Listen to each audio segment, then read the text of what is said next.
Chris Lee and Joey Dwyer of Vandy Sports here. We are standing on the floor where Vanderbilt has just beaten LSU in the SEC tournament, game Vandy had to have. And I thought for the most part the Commodores played like they had to have the game. Maybe it wasn't the best performance, but they led start to finish, and I thought there was never really a minute that I thought they were going to lose that one. And you had no reason to think they were going to lose it. Vanderbilt led this entire game, and it was really due to a sense of urgency that Jerry Stackhouse brought up in the postgame. They didn't seem to have that in Baton Rouge, and frankly, that night it looked like it wasn't a fluky loss. It looked like if you factored out the records, you factored out LSU's losing streak, LSU was the better team that night, and if you showed me that game with no records, I would have thought LSU was the team entering that game on a 5-game winning streak rather than the team entering on a 14-game losing streak. Yeah. Vanderbilt certainly proved that was a fluke tonight, and Vanderbilt down the stretch here has played its best basketball with its back against the wall. And again tonight, its season could have been over with a loss, and Vanderbilt found a way to win and moves on, survive and advance. Yeah, 4 in a row, 9 out of 10. Really, they got a lot of contributions tonight. Paul Lewis gives them, 11 off the bench. That was not something expected. But really, it's their guards. Jordan Wright gives him 15 and 15. I'm pretty sure the 15 rebounds was a career high. I haven't checked it for sure. And it was one of those games that was kind of Lawrence was so good. That was my lead in my story. I looked down, and I think you mentioned it, that at one point Wright had a dozen rebounds, and it's like, oh, I might need to check that. But Lawrence had been so good. He missed, one shot from the field. He missed 2 free throws, was just a beast taking the ball to the hole. Ezra Mannion was good again. So Wright sort of fell into the background, but I mean, look, they lose Liam Robbins. That was a tough blow. If you had said they win the next 3, including Kentucky, I would have said you're crazy. But it's because they are getting, I think, just about all they can out of their other good players in Wright and Lawrence and Mannion. And my goodness, they need it right now. Those kids are really giving them everything they can give with everything riding on their season. Yeah, and I brought up in the story tonight, I think the blueprint for Vanderbilt now is kind of what it showed tonight. Hold your own on the glass, hold your own in terms of interior defense, don't give them enough second chance points for you to lose the game, and let your guards carry you, and that happened tonight. Ezra Mannion had 17 points, had 3 assists, was just unbelievable getting downhill. That was maybe one of the better scoring performances I'd seen from him all year. Tyron Lawrence obviously was incredible, and just such a gifted athlete. Like, a lot of the guys you'll hear about being great athletes, you won't see it in games, you'll see it in warm-ups. Tyron Lawrence, you'll see him gliding through the lane, you'll see that practical athleticism. But tonight, I think the big key for Vanderbilt not only was its guard play, but was the rebounding. Vanderbilt tied LSU in terms of rebounding, and that was an emphasis point for them all week. And it kind of shows the character of this team that Jordan Wright was the leading rebounder. It wasn't Quentin Moore-Brown, it wasn't Lee Dort, who only had 2 rebounds. It was Jordan Wright, who really was all over the place tonight. Jerry Stackhouse mentioned defense, but also in terms of rebounding, and really just everything Jordan Wright gave them tonight was certainly needed, especially without Liam Robbins in the lineup. And that's the major weakness of this team right now. They got just pounded on the boards against Mississippi State and Kentucky. Almost lost those games because of it when they were in control for a lot of them. Tonight, completely different story, although it was noticeable LSU was probably a little bit better on the glass. Vanderbilt held its own, and that's why I won the game tonight. Before we get into bubble stuff, and by the way, we're sitting here, it's 11:30 at night, so we're not going to do a marathon video. One key in a tournament is getting a lot of contributions out of a lot of guys, and you've got to have enough gas to win tonight, or you've got to have enough to win tonight, enough gas to win tomorrow, especially if you're Vanderbilt in this spot. I think getting through this, not having to go to overtime, and I didn't look at the minutes, but it felt like they played a decent number of guys. They got a lot of contributions. I don't know how many guys played double-digit minutes tonight, but it felt like they had a little bit of balance to maybe get them through against the Kentucky team tonight, where they're going to need it, or tomorrow night, where they're going to, almost tonight at this point, where they're going to need everything they can get. Yeah, and I remember it's probably December when they played Wofford. I asked Jerry Stackhouse after the game, is balance kind of what you want your offensive identity to be? And he said, absolutely. We don't want it to be Liam Robbins scoring 30 every night. We don't want it to be Tyron Lawrence scoring 30 every night. We want a balanced offensive attack. And Vanderbilt had that tonight to an extent. It had the 3 guys with Wright, Mannion, and Lawrence obviously step up. Paul Lewis gave them some good minutes. Colin Smith obviously gave them some good minutes as well. Played good defense. And obviously helped on the glass a little bit. Colin Smith has provided a ton of value in those aspects along with scoring, but now he's starting to make some shots too. So Yeah. Vanderbilt's freshmen were really helpful in that regard, but I don't quite know if they have the balance that you're really hoping for. Obviously, there's that big three, then what do you get otherwise?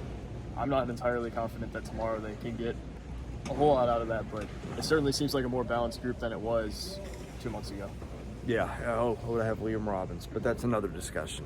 Okay, the one that everybody's wondering about is the bubble, and I've spent a lot of time on this. You've seen the ridiculous worksheet I've got and all that. You should have seen him in the second half. He was on the bubble sheet all night. When the game was looking like it was going to be decided in Vanderbilt's favor, there was a little bit of work during the timeouts going into that. But okay, first of all, I think that they've been underrated a little bit by the mainstream people. I didn't see Oregon, Clemson, North Carolina having better resumes than them coming in today. Well, guess what? A couple of those teams lost.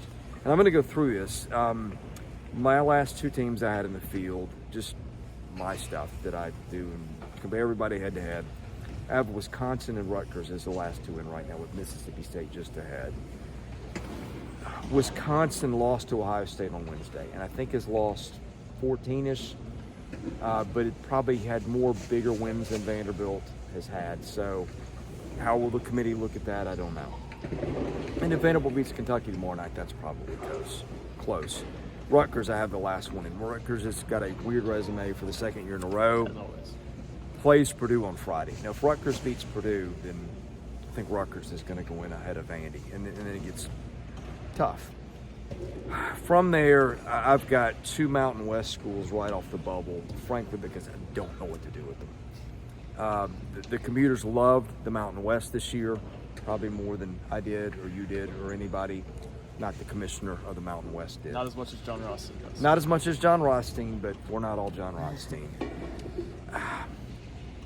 Nevada lost today. Frankly, I don't think Nevada's got an NCAA tournament resume. Utah State is really weird.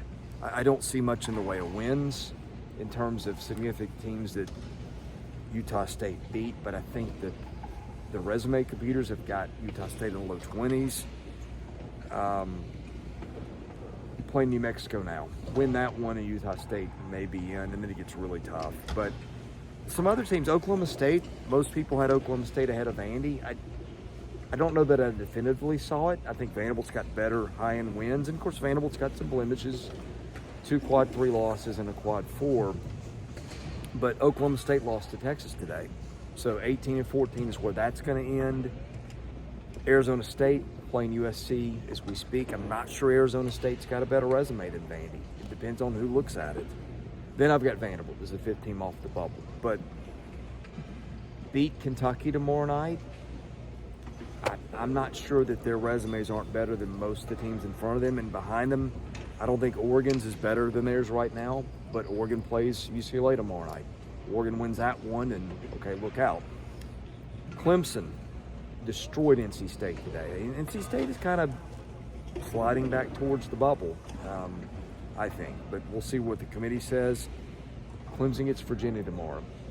So bottom line is there's a lot. As I look at these, I don't know what to think. Because I think in some instances I would have Vanderbilt several spots higher than what the bracketologists have them. I still wouldn't have them in the tournament at this point.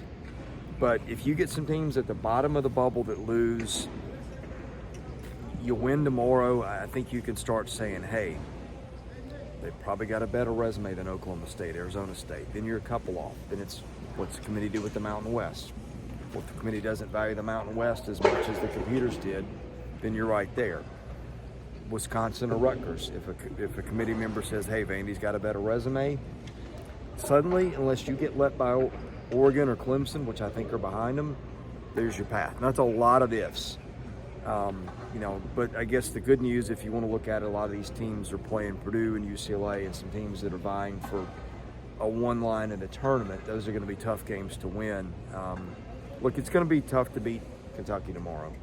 But I think if Vanderbilt can pull it off, you can legitimately say, yeah, you can make a good case for them to be in the tournament. Now, right now, I just don't think without it that it's definitively there. Crazier things have happened, and it's all going to be how the committee looks at it. And I'm just looking at it and giving you my 2 cents. But I think they were a little closer than maybe people perceive. But I think the problem for them has just been the number of teams. So that's a lot of teams they're competing with. Some of them behind them, and so that's the thing. If you're a Vanderbilt fan, you hope for a win tomorrow. And you do a lot of scoreboard watching between the Mountain West, the ACC, the Big Ten, and maybe even the Big 12. Yeah, earlier in the week, it kind of felt like Vanderbilt didn't get the help it needed. Southern Miss moved down to a Quad 3 loss, which obviously hurts their resume. Vanderbilt wasn't moving up in the net, wasn't moving up in Ken Palm the way it had hoped. But today, almost marks somewhat of a turning point, it feels like. Maybe Vanderbilt doesn't get in the tournament, but it feels like they're a heck of a lot closer than they were 24 hours. Feels like they got 8 out of the 10 games it needed in order to move up that bubble. Maybe they're not in, but Jerry Stackhouse said yesterday, we want to control our own destiny. If you beat Kentucky tomorrow, I think we both said all along, if you beat Kentucky tomorrow, you have a chance. Yeah. If you don't beat Kentucky, probably not in, but if you beat Kentucky, you got a fighting chance. Maybe that doesn't come down to you. Maybe that comes down to some of the help you get, but Kentucky's going to be a tough matchup, like you said. We can talk more about that if you want, but I think we're on the bubble topic. We're too deep into this, but got to get some sleep too. Sleep in May, Chris. But Vanderbilt, they've got a fighting chance, and I don't know if we've been able to say that since they lost in Baton Rouge. This almost feels like maybe a little bit of a turning point if they can beat Kentucky tomorrow. Well, fans wanted, hey, they should be in the tournament, or if they just win this game, they're going to be. That was never the reality. Fans might have wanted it. Was never. Now we're at the point where, okay, one more win and we can start dealing in a reality that might be a good news scenario. Probably still going to Dayton if it happens. And you say they got to do it without Liam Robbins. Well, guess what? They've done it once without him already. Although I think beating Kentucky and Lexington probably becomes a little bit easier for John Calipari to get Kentucky's attention in case he's wondering about hey, we got this kind of effort. It's almost like Vanderbilt tonight. It feels like maybe this is a game they could have looked past had they not lost in Baton Rouge. Maybe this works for them. I don't know if they were looking past this one regardless, but it does beg some questions about what if down there had gone differently. But anyway, the fans have rewound those, and I think we have too. And yeah, I mean, again, a lot of teams to watch. I think I said watch the Big 12. I don't know that the Big 12 has anything to do with it tomorrow with Oklahoma State being out. But the Pac-12 is what I meant, because you've got Arizona State playing as we speak, and Oregon. You know, if Oregon beats UCLA tomorrow, then you can probably start to panic a little bit. But in any case, all right, he's Joey Dwyer. I'm Chris Lee. We're Vandy Sports. Thanks for watching, and we'll see you again tomorrow night, win or lose, after Vanderbilt's game with Kentucky. Hopefully, we'll be talking about some more bubble stuff, Chris. I don't want to cover the NIT, Chris. No, nobody wants to cover the NIT. Covering the NCAA tournament is fun. I've done it before. It's been a while. It'd be nice to do it again. Absolutely. All right, thanks for watching. We'll see you again soon at Vandy Sports.